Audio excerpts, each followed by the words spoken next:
नमस्कार दोस्तों, स्वागत है आपका मेरे इस YouTube channel Sarvan GS classes में। आज हम आप लोगों के लिए एक नया टॉपिक लेकर के आए हैं, डाइजेस्टिव सिस्टम, पाचन तंत्र को लेकर के।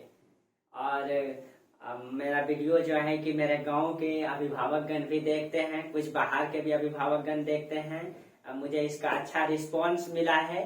बहुत बहुत धन्यवाद आप लोगों को, मेरा प्रणाम आप लोगों को। आप लोग मेरा वीडियो देखते हैं, इसी तरह आप लोग अपना प्यार बनाए रखिए, आशीर्वाद बनाए रखिए। मैं भी आप लोगों के लिए भी कुछ वीडियो बनाऊंगा। जैसे ये वीडियो आप लोगों के लिए भी है, जैसे पाचन तंत्र, जिसको पचने में दिक्कत होती है, समस्याएं होती है, मैं आज आप लोगों के लिए भी ये टॉपिक महत्वपूर्ण है। तो आप लोग भी देखिए, इसी तरह से प्यार बनाए रखिए, आशीर्वाद बनाए रखिए। बहुत बहुत धन्यवाद आप लोगों को। अच्छा लगा मुझे कि आप लोग भी मेरा वीडियो देखते हैं और आप लोग अच्छा रिस्पॉन्स देते हैं कि नहीं, अच्छा वीडियो है। बहुत बहुत धन्यवाद आप लोगों को। इसी तरह आप लोग प्यार बनाए रखिए। चलिए, तो आप लोग भी ये वीडियो को पूरा देखिएगा, जिसको पाचन से संबंधित समस्या होती है। बाकी कंपेरेटिव व्यू से तो है ही, ठीक है। तो चलिए, हम लोग आज पाचन तंत्र को देखेंगे। पाचन तंत्र को देखिए, इसलिए पहले लिख दिए क्योंकि वीडियो लंबा हो जाती है, इसलिए मैं पहले लिख दिया। लेकिन बाकी आपको समझाएंगे इसी पर, बस ये लिखा हुआ सिर्फ रहेगा आप लोगों को लिखने के लिए, ठीक है। तो देखिए, तो सबसे पहले हम इसका एक फिगर बना लेते हैं पाचन तंत्र का, कि पाचन तंत्र में कौन कौन सा अंग भाग लेती है। तो देखिए, सबसे पहले इसका आप लोग भी कोशिश करेंगे इसको बनाने का। ये देखिए, इस तरीके से एक आप मैप फिगर खींच लेंगे, इस तरीके से। ये देखिए, ये आपका इसमें छोटा ही मैप बनेगा आपका, छोटा ही बनाते हैं, बड़ा नहीं होगा। ये आपका इस तरीके से आप लोग, उसके बाद इस तरह से आप लोग घुमा देंगे, ये आमाशय, एक इस तरीके से आमाशय हो जाएगा।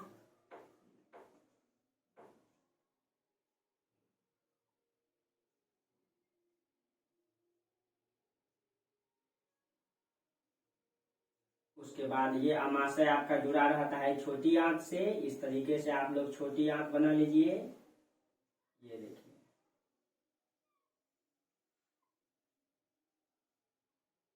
ज्यादा लंबा नहीं करेंगे, फिर दिक्कत हो जाएगी, इतना ही रहने दीजिए। और यहीं से आपका एक बड़ी आंत, ये आपका है आपका बड़ी आंत।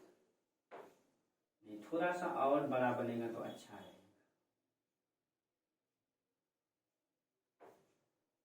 एक और ले लेते हैं ताकि देखने में भी अच्छा लगे और आपको समझने में भी आसान।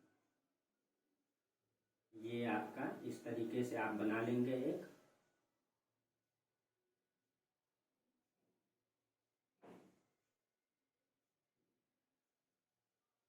आप लोग देखिए, जैसे जैसे खींचे वैसे वैसे आप लोग खींचिएगा। ये यहाँ से आपका जुड़ा हुआ है, इसको थोड़ा मोटा बनाना है। जो बड़ी आंत है, इसकी लंबाई कम होती है, मोटाई अधिक होती है। तो इस तरीके से आप लोग खींचेंगे।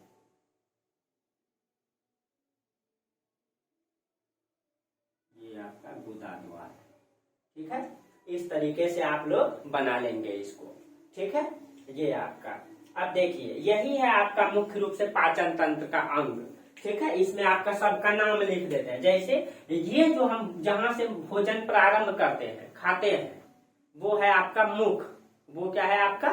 मुख है, वो आपका मुख है। ये वाला हिस्सा यहां तक आ रहा है, ये नहीं आ रहा है। अच्छा, एक सेकंड, चलिए। ये आपका फिगर है, नीचे नहीं आ रहा था इसलिए थोड़ा सा, ठीक है। हाँ, तो चलिए हम सबका नाम लिख देते हैं। जैसे ये वाला जो हिस्सा है, जहां से हम भोजन लेते हैं, आगे वाला हिस्सा, इसको हम लोग मुख कहते हैं, मुख।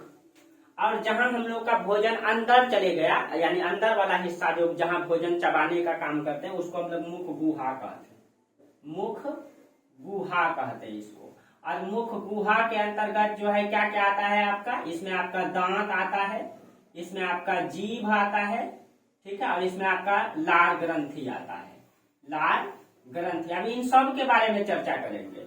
उसके बाद आपका भोजन कहाँ जाता है? ग्रास नाल में, नली में, ये वाला ग्रास नाल, इसमें। तो इसको ग्रसिका या ग्रास नली कहते हैं, ग्रास नली कहते हैं, ठीक है।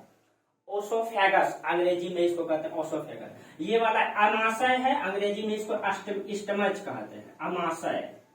अमाशय यही आपका पेट है, ठीक है। और अमाशय के बाद भोजन इसमें जाता है, ये आपका छोटी आंत है, ये आपका छोटी आंत है। अब इस सब के बारे में चर्चा करते हैं। आज ये जो बड़ी वाला है आपका, ये आपका बड़ी आंत है, ये आपका बड़ी आंत है। सबसे भोजन का अंतिम में ये वाला आपका गुदा द्वार है, जिसको अंग्रेजी में एनस कहा जाता है, गुदा द्वार, जिससे लास्ट में अवशेष के रूप में, मल के रूप में, मलमूत्र के रूप में भोजन बाहर हो जाता है लास्ट में, ठीक है। तो ये देखिए, अब इसको समझिएगा, गुदा द्वार है ये, ठीक है। अब देखिए, अब आप लोग समझिएगा। सबसे पहले हम लोग जब भोजन खाते हैं, एकदम सिंपली तरीके में समझना है। जब हम लोग भोजन खाते हैं या मुंह में लेते हैं, सबसे पहले मुख में जाता है। मुख में जाता है तो उसके बाद मुख से, जैसे लिए मुख के अंदर जब गया तो उसको कहते हैं मुख गुहा। मुख गुहा में क्या होता है, ये जो हमारा दांत है, जीभ के दोनों साइड, इस साइड भी 3 को और इस साइड भी 3 को लार ग्रंथि होता है। और वो लार ग्रंथि क्या करता है, भोजन में अपना रस छोड़ता है, लार रस उसको कहते हैं, ठीक है। और वो लार ग्रंथि भोजन में रस को छोड़ता है, और भोजन को हम जब तक पूरा तरीके से चबा नहीं लेते हैं, तब तक भोजन जो है अच्छा से पचता नहीं है। तो मुख में ऐसे डॉक्टरों का सलाह है, वैज्ञानिकों का राय है कि हमको 32 बार भोजन चबाना चाहिए। आप सोचिए, 32 बार भोजन चबाना चाहिए। लेकिन यहाँ पे लोग एकदम, गांव के किसान को समय नहीं मिलता, लिया धड़ाधड़ लिया चल दिया, तो इसलिए तो गांव के लोगों को उतनी समस्या भी नहीं होती, लेकिन अब होने लगी है, क्योंकि आजकल का जो लोग है जो भोजन कर रहे हैं, ठीक है। लेकिन ऐसे डॉक्टरों की सलाह है, वैज्ञानिकों की राय, 32 बार भोजन को चबाना चाहिए। लेकिन आप 32 बार नहीं चबाएंगे, फिर भी भोजन को अच्छी तरीके से चबा लेंगे, ठीक है। क्योंकि अंदर में कोई मतलब की चक्की नहीं लगा हुआ है भोजन पीसने के लिए, ठीक है। इसीलिए यहाँ भोजन, मुख में जो है भोजन का 3 से 4% भोजन पच जाता है। यहाँ पे 3 से 4% या 4 से 5% भोजन यहाँ पच जाता है मुख में। और मुख में जैसे कि हम लोग खाते हैं तो बहुत सारे बैक्टीरिया सब आकर के गिरता है। अगर आपको देखना हो तो लाइट कभी कभी देखे होंगे कि कभी कभी धूप का रोशनी जब किसी छेद से गुजरती है तो वहां पे बहुत सारा धूलकण उड़ता है। उसी तरह से पूरा धूलकण हमेशा उड़ते रहता है, जो हमारे भोजन में चल जाता है बैक्टीरिया। तो हम उन सब बैक्टीरिया को भी खा जाते हैं, कंकड़ पत्थर भी खा जाते हैं। तो जो छोटे छोटे बैक्टीरिया होते हैं, वो मुंह में लार ग्रंथि होता है, वो ग्रंथि, और मुंह में देखिए यहाँ पे हम लिख दिए, मुख में लार ग्रंथि होती है। लार ग्रंथि से लार निकलता है जो भोजन को अम्ल यानी खट्टा बना देता है। और लार ग्रंथि में इमाइलेज एंजाइम पाया जाता है, जो मंड को पचाने का कार्य करता है। अगर हम थोड़ा सा गर्म भोजन करते हैं तो स्वाद थोड़ा बढ़ जाता है, अच्छा स्वाद लगता है। इतना गर्म नहीं कि जीभे जल जाए, मतलब थोड़ा सा गर्म भोजन रहता है तो स्वादिष्ट लगता है। उसके बाद इसमें इमाइलेज एंजाइम रहता है जो बैक्टीरिया को मारता है, यानी कि इस लार में एक एंजाइम पाया जाता है, जितना भी बैक्टीरिया हम लोग खाते हैं वो बैक्टीरिया को मार देता है। उसके बाद अच्छी तरीके से आप चबा करके भोजन को, ये जो ग्रास नली है ये नली में जाता है। नली का कोई काम नहीं होता है, सिर्फ नली में मतलब नली का काम होता है कि भोजन को मुख से अमाशय तक लेके जाना। यहाँ ये नली है, ये मुख से अमाशय तक लाता है। लेकिन यहाँ पे एक ढक्कन पाया जाता है, यहाँ पे कंठ के पास, उसको एपिग्लॉटिस कहते हैं। वो ढक्कन क्या होता है ना कि एक ही नली है हम लोगों का, और इसी से खाते भी हैं और बोलते भी हैं। तो कभी कभी क्या हो जाता है, एक ही नली से दोनों काम होता है, तो एक बार में एक ही काम होगा ना। कभी कभी हम लोग खाते खाते जो है क्या करते हैं, बोल देते हैं। तो वहां पे जो ढक्कन होता है, उस ढक्कन में जो है वो भोजन जाके फंस जाता है, इसीलिए हिचकी आ जाता है। गांव समाज में बोलते हैं नानी याद कर लो, मतलब ऐसे समाज में बोला जाता है क्या कि कोई याद किया, ठीक है। लेकिन ऐसा नहीं होता है, एक ही नली होता है, और उस नली से हम लोग कभी कभी अंदर से बोल देते हैं और उसी बात भोजन भी कर लेते हैं, इसीलिए इसमें फंस जाता है। या कभी कभी स्पीड से खा लेते हैं और यहाँ पे फंस जाता है, ये सब होता है। बाकी कुछ तो ये ग्रास नली के बाद भोजन अमाशय में जाता है। अमाशय में क्या होता है, यहाँ पे जठर ग्रंथियां पाई जाती है इसके दीवार पर, और इससे जठर रस का स्रावन होता है। एक खास प्रकार का रस निकलता है जो हर एक 4 घंटा में निकलते रहता है, रस, जठर रस, ठीक है। और हर एक 4 घंटा में निकलता है, और इसी में आपका HCl हाइड्रोक्लोरिक एसिड पाया जाता है। अब इन सब के बारे में चर्चा करते हैं उधर डिटेल से, ठीक है। हाइड्रोक्लोरिक एसिड पाया जाता है, ये एसिड बहुत खतरनाक एसिड है, और हमेशा 4-4 घंटा में पेट में रिलीज होते रहता है। और इसीलिए कहता है 4 घंटा में हमेशा हमको भोजन देते रहो, ताकि हम पचाते रहेंगे। और ये 4 घंटा में भोजन निकलता है, वो हमेशा 4 घंटा में जाओ, ये बहुत खतरनाक एसिड होता है। ठीक है, अगर आप इसमें हाथ डालेंगे तो हाथ को गला देगा। इसीलिए यही HCl एसिड होता है। अगर हम भोजन में कंकड़ पत्थर भी खा लेते हैं, अगर दांत नहीं चिबा पाता है, निगल लेते हैं, तो वही ये HCl हाइड्रोक्लोरिक एसिड कंकड़ पत्थर सबको गला देता है। और जितना भी बैक्टीरिया आता है पेट में भोजन में, उस सबको ये गला देता है। उसके बाद जो है ये हमेशा 4 घंटा में निकलते रहता है। अगर आप 4 घंटा में भोजन नहीं देंगे तो इस दीवार में जितना भी चर्बी होता है, ठीक है, एक्स्ट्रा वसा होता है, उन सबको खाना प्रारंभ कर देता है। जो मोटा ताजा आदमी होता है वो भूखा रहता है, उसको कोई एहसास नहीं होता है, लेकिन जो पतला दुबला होता है उसको लगता है कि पेट खकोल रहा है। ऐसा क्यों होता है? क्योंकि उसको भोजन चाहिए हर एक 4 घंटा में। अगर आप हर एक 4 घंटा में उसको, ये पेट है, इसको कुछ नहीं चाहिए, हर एक 4 घंटा में भोजन चाहिए। अगर आप उपवास करते हैं, देखिएगा किसी समाज में चाहे महिलाएं रहे या कोई भी रहे, जब उपवास करते हैं तो उपवास में उनको जोर से भूख लगता है। ये हर एक 4 घंटा में रिलीज होता है। और वो लगभग 10 से 12 घंटा जो उपवास कर लेती है, तो 4 घंटा में वो गैस रिलीज हुआ और ये एसिड रिलीज हुआ, पेट में बहुत सारा एसिड बन गया, एसिड हो गया। फिर दूसरा 4 घंटा हुआ, ठीक है, इस तरह से 4-4 घंटा में 3 बार एसिड निकल के पेट में भर गया होता है, उसका पेट में एसिडिटी हो जाता है। और शाम में जब एसिड इसमें भरा हुआ रहता है, इसमें एसिड भर गया, और शाम में वो क्या करती है, शरबत पी लेती है। इस कारण से क्या होता है, इस एसिड में जैसे पानी जाता है एकदम वो आग की तरह फेंकता है। ठीक है, इसीलिए मतलब तुरंत पूरा शरीर में गैस फैल जाता है, माथा में चक्कर आने लगता है, बुखार आ जाता है, तबीयत गड़बड़ा जाता है, तुरंत उनका माथा पूरा चक्कर देने लगता है। यही कारण होता है, क्योंकि इसको ये जो है हर एक 4 घंटा में ये मतलब भोजन खोजता है।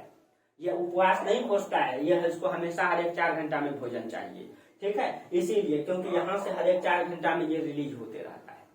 उसके बाद जब HCl, तो इसको देख लीजिए। उसके बाद आमाशय में जब भोजन आता है, आमाशय में 3-4 प्रकार का एंजाइम भी पाया जाता है। ठीक है, तो देखिए इसको फिर से बता देंगे हम। तो ये समझ गए आप लोग। आमाशय के बाद भोजन छोटी आंत में जाता है। ये देखिए, ये वाला है आपका छोटी आंत जो घुमा घुमा के बनाया है।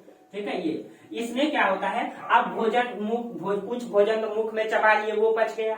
उसके बाद आमाशय उसको तोड़ दिया, पूरा घुला दिया ये खतरनाक एसिड भोजन को। ठीक है, यहाँ से जब भोजन आता है तो ये भोजन जैसे यहाँ आया, इधर से मतलब जठर रस से, जठर ग्रंथि से रस निकलता है, और वो रस निकल करके उसको भोजन को तोड़ देता है, बैक्टीरिया को मार देता है। उसके बाद भोजन को भेज देता है वो छोटी आंत में। छोटी आंत क्या करता है, छोटी आंत यहाँ पे जो है मतलब कि जितना भी मिनरल्स हम लोग लिए, प्रोटीन, कार्बोहाइड्रेट, जो वसा जो भी हम लोग खाए, उन सब चीजों का अवशोषण कर लेता है। जितना भी हम लोग मतलब एंजाइम लिए, उन सब चीजों का ये अवशोषण कर लेता है। और अवशोषित करके बाकी मतलब बचे हुए भोजन को ये बड़ी आंत में भेज देता है। ये है आपका बड़ी आंत। बड़ी आंत क्या करता है, शेष भोजन का 90% पानी को अवशोषित कर लेता है, पानी को खींच लेता है। और पानी को खींच करके, ठीक है, और वो लास्ट अवस्था में पानी को जब खींच लेता है तो वो पानी खींच करके फिर लास्ट अवस्था में चल जाता है भोजन मल द्वार में, और वो मल से और मूत्र से दोनों से अलग हो जाता है। कभी कभी क्या होता है, यही आपका बड़ी आंत काम करना बंद कर देता है, ये पानी अवशोषित नहीं करने लगता है, तो हम लोग को डायरेक्ट कनेक्शन हो जाता है, जिसको दस्त कहते हैं आप लोग। ठीक है, वो डायरेक्ट हो जाता है, फिर दौड़ना पड़ता है लोटा लेकर के। ठीक है, अब नहीं दौड़िएगा, नहीं तो फिर यहाँ बिहार सरकार और भारत सरकार आपके पीछे पड़ जाएगा। अब टॉयलेट में जाना है। ठीक है, तो अब देखिए इस तरीके से ये पूरा पाचन तंत्र है। ठीक है, तो अब फिर से आपको समझा देते हैं। यहाँ से मुख में जो है कि भोजन का जो पाचन प्रारंभ होता है 4 से 5% पचता है। इसमें एमाइलेज पाया जाता है, एंजाइम जो मंड का पाचन करता है। अब मुख में भोजन जो पचता है वो आपका ध्यान में रखिएगा अम्लीय माध्यम में। ये क्वेश्चन पूछता है अम्लीय माध्यम में। ठीक है, और अगर आप गर्म भोजन करते हैं तो उसका स्वाद क्या होता है, बढ़ जाता है। ठीक है, इतना गर्म नहीं जीभ जल जाए, मतलब टेस्टी स्वादिष्ट खाना जहां तक आपको महसूस कर सके आप। उसके बाद इसी में इमाइलेज एंजाइम पाया जाता है जो बैक्टीरिया को मारता है। इसी में इमाइलेज, मुख में इमाइलेज एंजाइम पाया जाता है जो बैक्टीरिया को मारता है। उसके बाद भोजन मुख गुहा। ठीक है, उसके बाद ग्रसनी में आता है। मुख गुहा में आपको बता ही दिए कि मुख गुहा में क्या होता है, 3 इधर और इधर। मुख गुहा दांत चबाने का काम करता है। साइड में आपका लार ग्रंथि होता है जो लार का श्रावण करते रहती है। अगर आप पानी कम पिएंगे तो लार आपका कम निकलेगा, और लार कम निकलेगा तो भोजन नहीं पचेगा। भोजन को पाचन करने के लिए पूरी अच्छी तरीके से लार मिलना जरूरी होता है, तब आपको स्वादिष्ट भी भोजन लगेगा। ठीक है। उसके बाद भोजन ग्रसनी में आता है, इसमें कोई पाचन क्रिया नहीं होता है, मुख और आमाशय को ये जोड़ने का काम करता है। इसमें ग्रसनी में पाचन क्रिया नहीं होता है, ये सिर्फ एक नली है जो मुख से भोजन को पेट तक पहुंचाता है, आमाशय तक। उसके बाद भोजन आमाशय में आता है, इसमें भोजन का पाचन अम्लीय माध्यम में होता है, याद रखना है। इसमें जठर ग्रंथियां पाई जाती है, जिससे जठर रस का स्रावन होता है। इसमें HCl पाया जाता है जो भोजन को अम्लीय बना देता है। भोजन के साथ साथ आए हानिकारक जीवाणुओं तथा कंकड़ और पत्थर को क्या करता है, ये गला देता है। ठीक है, ये तो आपको समझाई दी, वही चीज यहाँ लिख दिए हैं। ठीक है, उसके बाद देखिए आमाशय में ही कुछ एंजाइम पाया जाता है जो पेप्सिन एंजाइम है, ये प्रोटीन का पाचन करता है। रेनिन एंजाइम है, केसिन प्रोटीन का पाचन करता है जो दूध में पाया जाता है। क्वेश्चन पूछा जाता है दूध में कौन सा प्रोटीन पाया जाता है, केसिन प्रोटीन। ठीक है, लाइपेज एंजाइम जो है वसा का पाचन करता है। इमाइलेज एंजाइम मंड का पाचन करता है। ये सब एंजाइम आपका आमाशय में पाया जाता है इसमें। ठीक है, आमाशय के बाद भोजन छोटी आंत में जाता है। छोटी आंत में भोजन छाई माध्यम में पचता है। छाई का मतलब क्या हुआ, मतलब 7 से, जिसका ज्यादा पीएच मान है, इसका पीएच मान 8 से ज्यादा होता है। आहार नाल का ये सबसे लंबा भाग है, अभी बताते हैं 6 से 7 मीटर, अभी बताते हैं आहार नाल। उसके बाद भोजन कहाँ चल जाता है, बड़ी आंत में। छोटी आंत के बाद बड़ी आंत में ये भोजन का शेष 90 भाग जो जल बचता है उसको अवशोषित कर लेता है। इसकी लंबाई 1 से 5 मीटर। देखिए आहार नाल जो है किसको कहते हैं, मुख से लेकर के गुदा द्वार, मुख से ये जितना यहाँ से लेकर के पूरे गोदाद्वार तक की लंबाई को आहार नाल कहा जाता है। आप यहाँ देखिए लिख दिए, मुख, मुख गुहा, ग्रसनी, ये पूरा गोदाद्वार तक ये पूरी लंबाई, इसको आहार नाल कहते हैं। इसमें सबसे ज्यादा लंबा आपका छोटी आंत का होता है 6 से 7 मीटर। पूरे आहार नाल की लंबाई 11 से 12 मीटर, 33 से 35 फीट का होता है। ठीक है, ये पूरा है आपका पाचन तंत्र। ठीक है, अगर आप वीडियो के माध्यम से इसको देखना चाहेंगे तो आपको हम दिखा देते हैं थोड़ा सा, इसी को हम एक फिगर में दिखा देते हैं। ठीक है, चलिए, तो ये आप लोगों को पूरा समझ में आया होगा। और कहीं नहीं समझ में आए, कहीं दिक्कत हो तो आप लोग इसको कमेंट कीजिएगा।